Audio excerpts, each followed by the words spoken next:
Cool piece, huh? Um,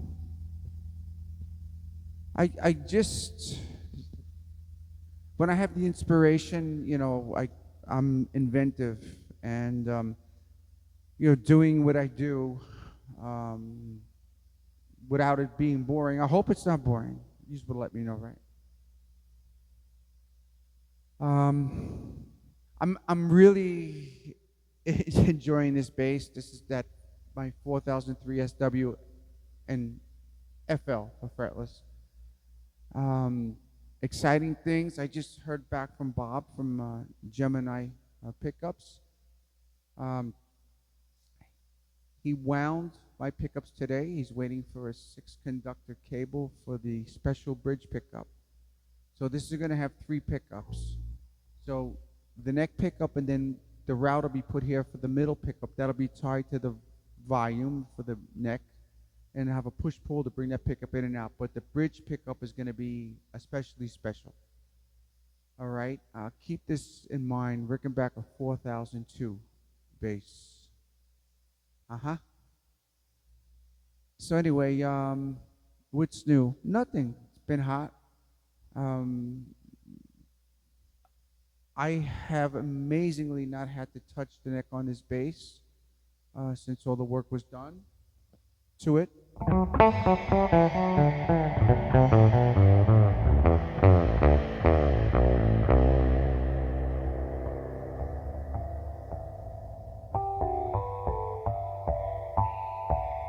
The growl that this has. You know what's interesting?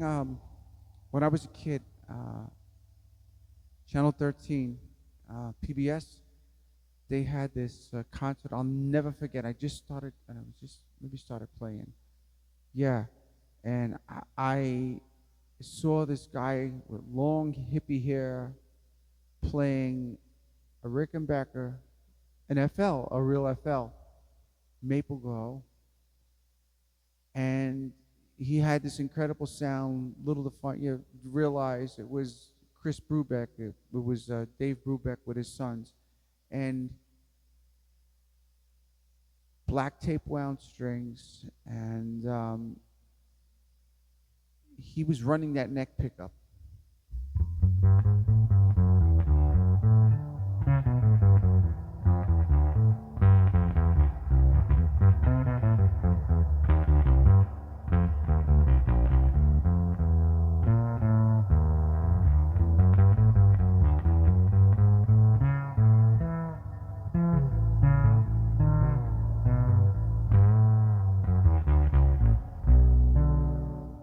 One neck pickup I enjoy is is the Rickenbacker neck pickup. It's just so woody sounding, and I don't have this cranked all the way up.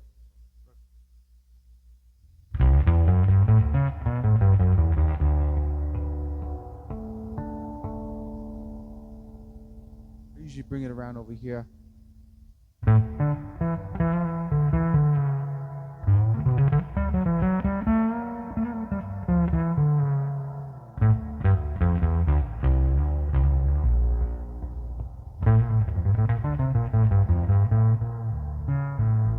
It's got such a presence about it.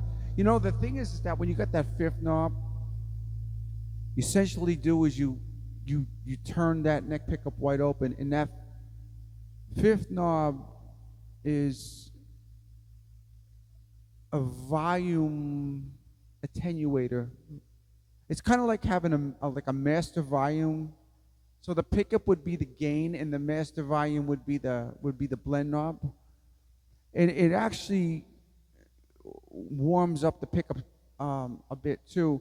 It takes away some of the highs. So that's also why I run the volume wide open, because also I have this neck pickup back off, but I don't have the blend on here. I can do it, but then it's going to be a whole reconfiguration. But that's okay. We'll be fine. We're gonna be adding the additional push pull pot for that middle pickup, which will be anytime soon, as soon as it gets to me. Anyway, so just something else I never really showed you guys. So check it out.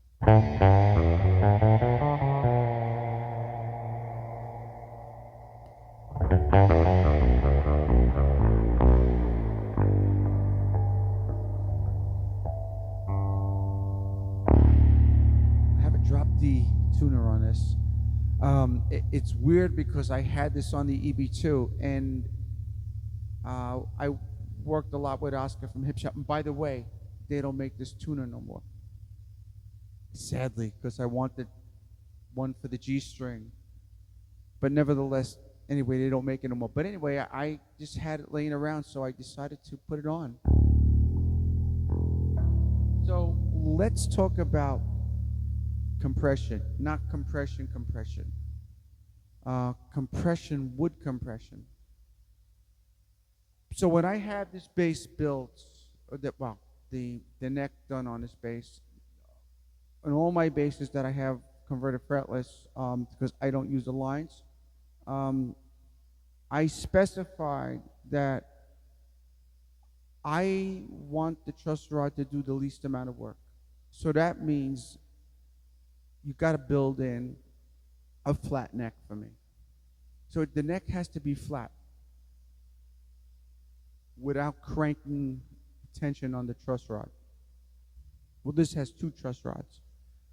So just check this out. You may not hear the subtle difference, but check it out. So that's the E up. So now the neck is in a tighter feel, okay? Because now you have the opposing pressures. The string's pulling one way and the truss rods, but like I told you, everything is kind of balanced out. So check this out.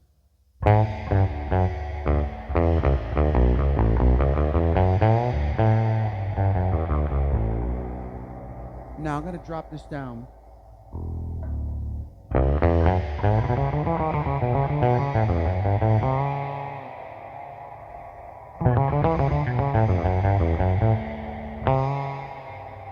You may not hear it, but I could feel it. You can feel that the notes have more bloom to them when the neck is less compressed.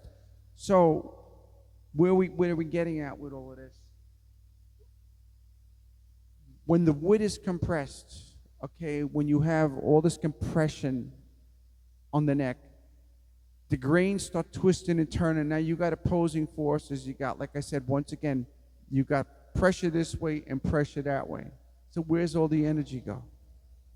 The energy gets lost. You know, the energy gets lost. And the energy is important. And to be able to harness the energy and you know, that is a continuum, you know, from the nut to the bridge, to the saddles. You know, the difference is very vast. That's why a lot of these guys, when they played the Stratocasters, they like to tune a half step down, because it actually fattened it up. Hendrix did it. Stevie Ray Vaughan did it. A lot of guys did that. You know, and you got the guys dropping down, you know, with running, what's his name? Running whole tunings and step and a half tunings down. It just fattens up everything. But what does that mean? That means that they can use a heavier string as well, you know, and you know, and you get more of a roundness. So a tip: if you're gonna have a fingerboard change, any fingerboard, I don't use that relief. I don't believe in that relief in the neck, because that changes pitches. I like my neck flat, like an upright bass, flat. And when you have all the gullies, I said it before, the more you have the pinch in the string, you know, that's when you start playing that tune I was telling you guys about, that with the EB, with the O, with the Mudbucker. So anyway,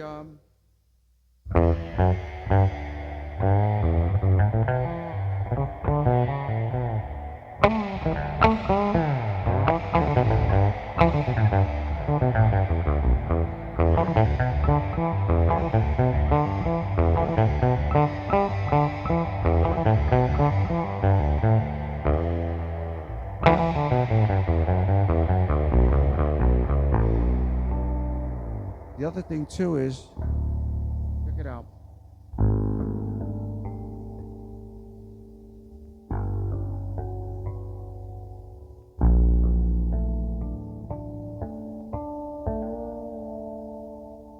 The last video I did, I had it detuned and I was able to grab this stuff, these kind of harmonics.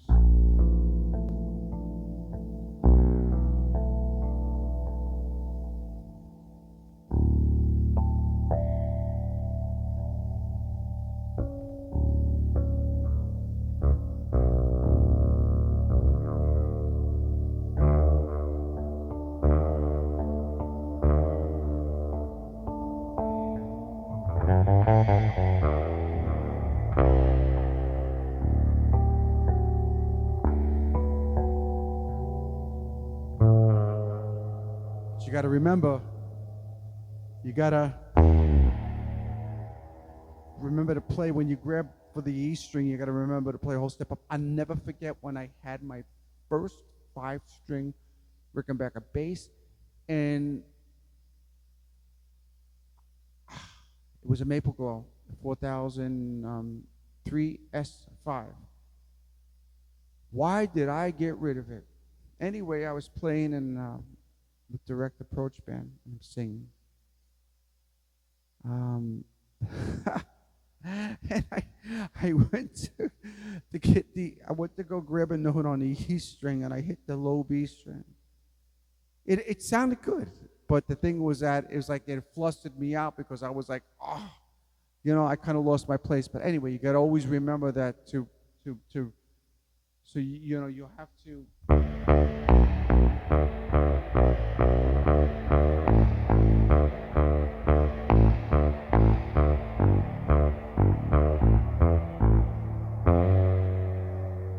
You can make happy mistakes.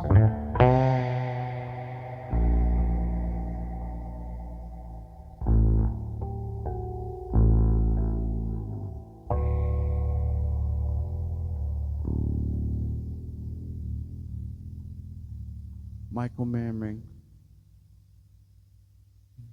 Well, how he does it. But anyway,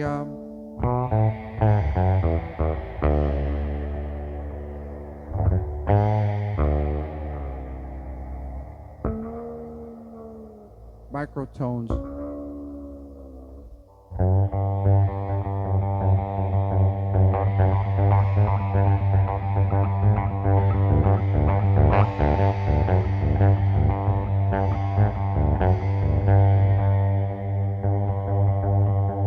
Chorusy.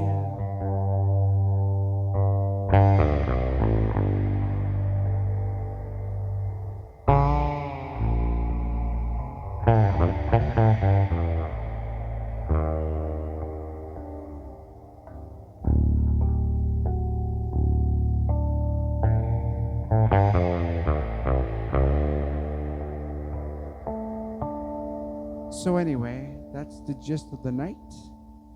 And I hope you guys are keeping cool because it's pretty hot. And we're going to stay tuned for those pickups. As soon as I get them, you'll know, and then they will have to be installed because there has to be a route done. So I will take this back to Swedish Sounds Music, and anyway, we'll go from there. Thank you.